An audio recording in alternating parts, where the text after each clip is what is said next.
Hi everyone. Welcome to part 2 of the Plasticity lecture.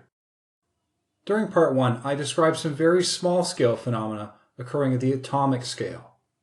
In this part, I'm going to ramp this behavior up to link to the macro scale. We've talked about how dislocations only move due to shear, and I told you the yield point of a metal is where these dislocations start to move. However, there's a lot of ground on the length scale to cover between these very small scale phenomena and the overall macroscopic behavior of metals. We know that metals have features which extend from the nanoscale through to the micron, and these can collectively decide the behavior at the meter or so scale. So in this part, I'm going to bridge that gap, and along the way, show how we can go from a far-field tensile stress back to shear and moving our dislocations around.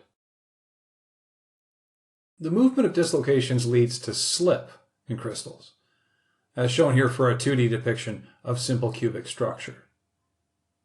For example, for an edge dislocation, there is a plane and a direction that a dislocation can move on the easiest in terms of driving force.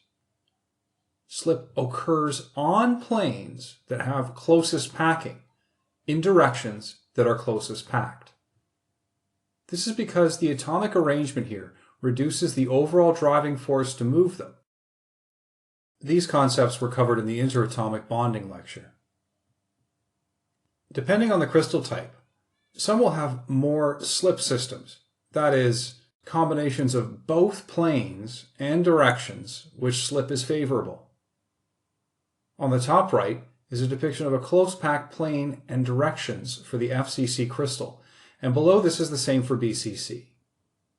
These two diagrams show the collective slip systems for FCC and BCC, respectively. It can be immediately seen that there are more slip systems for FCC than BCC.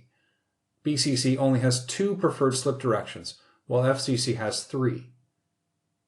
With this in mind, let's now resolve how a uniaxial stress can move dislocations on these systems. Consider a small section being loaded with 2 principal stresses, sigma 1 longitudinally and sigma 2 laterally. The maximum shear stress that occurs in this situation is given here.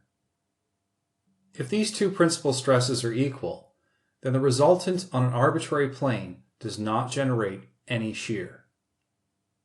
If sigma 2 is 0, then there needs to be some resultant force acting on an arbitrary plane which balances the normal force with a shear stress. In a uniaxial tensile test, the maximum shear stress occurs on a plane which is oriented 45 degrees from the loading direction, and sigma 2 is 0. Keeping sigma 2 0, depending on the orientation of any arbitrary plane, sigma 1 will range between some maximum value at 45 degrees from the loading direction and to a minimum at 90 degrees.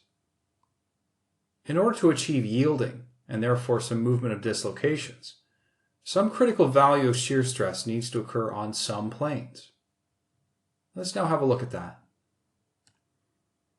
If I take some of my crystallographic planes, which are oriented with the same plane of principal shear, then I'll end up with this happening. My uniaxial stress has been decomposed to shear on this plane, and if the uniaxial stress is high enough, then I'll have movement of a dislocation on this plane. Repeated many times over, I will end up with a wholesale movement of the crystal. If this is repeated over numerous grains, then we'll have what we observe by eye, ductile behavior. This is why plastic behavior is irreversible. You will need to apply the exact same amount of shear on the exact number of planes and hope that the exact same dislocations untangle if you wish to reverse it. This is impossible. What we just looked at was for a single grain with a single orientation. We know that grains can have all sorts of crystallographic orientations due to how they solidified. Metals are almost all polycrystalline. For these circumstances, what happens is that slip will occur first in a grain which is best oriented with the plane of principal shear. Other grains with favorable crystallographic orientations that are further away from the plane of principal shear will slip with a higher apparent uniaxial stress. There is a second factor which polycrystalline materials encounter. Dislocations move to grain boundaries and cannot translate over to subsequent grains for the same reason: a lack of coincidental crystallographic orientations. We can now describe some of the features of the stress-strain curve as it starts to enter plasticity. So at the point of yielding, we have a collective movement and the interaction of dislocations. The degree to which this occurs initially is down to orientation of the grains, the underlying crystal structure, and slip systems available.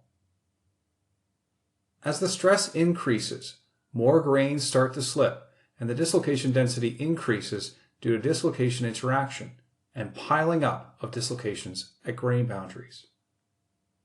There then comes to a point where no more dislocations can move in some grains, and we end up well on the road to failure. For an idea as to how the dislocation density increases, here are some numbers for aluminium. When solidified, it will approximately have 10 to the 7 centimeters per cubic centimeter of dislocation density. Heavily deformed, it will have 2 orders of magnitude more. These are both fantastically large numbers, but is the crux of this lecture. It is the collective behavior of dislocation movement and slip on preferred planes many times over that produces plasticity.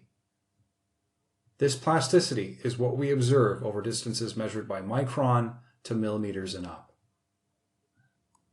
Let's now apply this appreciation of plasticity in describing the macro-scale behavior encountered during a uniaxial tensile test. We can apply dislocation dynamics to describe the stages of a ductile failure, starting from when the necking occurs at the ultimate tensile stress. Necking first occurs because at that particular point, the stress required to deform select grains is lower than elsewhere in the material. These grains then start to distort to form voids within the material, coalescing to form a flaw in the center of the specimen. The remaining material at the edges of this flaw are locally at much higher stress than the rest of the material, and as a result, grains on the periphery have a higher driving mechanism for slip. This ends up propagating the crack along planes of principal shear, creating features known as shear lips. And this eventually results in characteristic cup and cone type failure.